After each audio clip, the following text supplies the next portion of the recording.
तुम्हाला भेटण्यापूर्वी मी राजनच्या मतदारसंघात होतो आणि राजनच्या मतदारसंघातून या मतदारसंघात आलोय। म्हणजे एका निष्ठावंताची पाठ थोपटायला आणि गद्दाराच्या पेकाटात लाथ मारायला आलेलो आहे। नाही 50 खोके तर घेतलेच, आता किती खोके, आगडबंब खोके, म्हणजे त्याच्या इमारती होतील एवढे खोके गिळतायत। तरी थांबा जरा, तुम्ही भाषण करण्याच्या आधी थोडं मला बोलू द्या, मग तुम्ही गेल्यानंतर भाषण करा। हे सगळे उद्योग तुम्हाला माहिती आहेत, उद्योग मंत्र्यांचे उद्योग नसते उद्योग।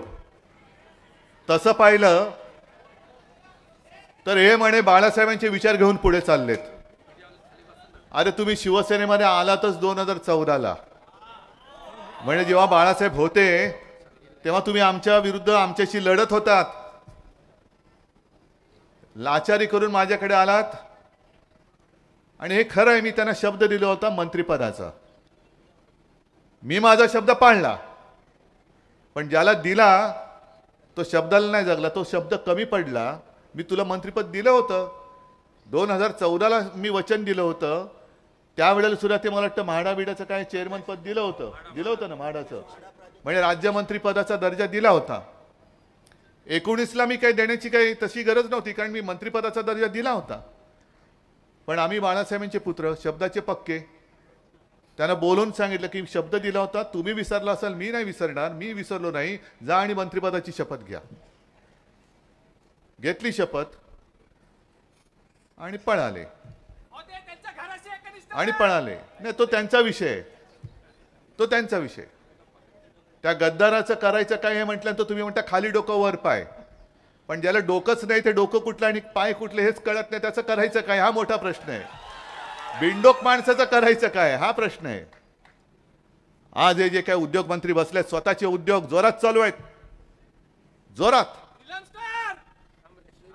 थांबा ना जरा, असं करंट मध्ये मला नका येऊ देऊ, असं एकदम मध्येच लोड शेडिंग होतो, मध्येच करंट येतो, असं नका करू।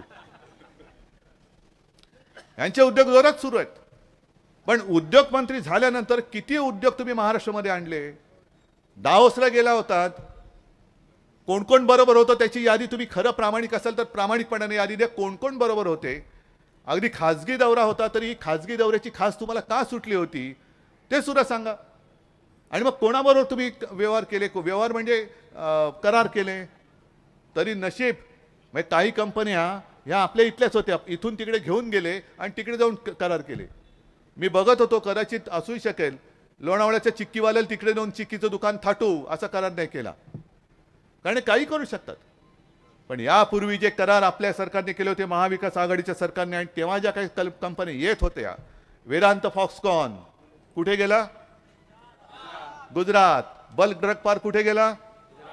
टाटा एअरबस, फिल्मफेअर, क्रिकेटची मॅच, आणि जे आदित्य विचारतो तेच, हे सगळे गद्दार गुजरात, म्हणजे सगळं गुजरातला ओरबाडून नेत आहे। जनशक्तीचा बुलंद आवाज म्हणजेच रत्नागिरी खबरदार।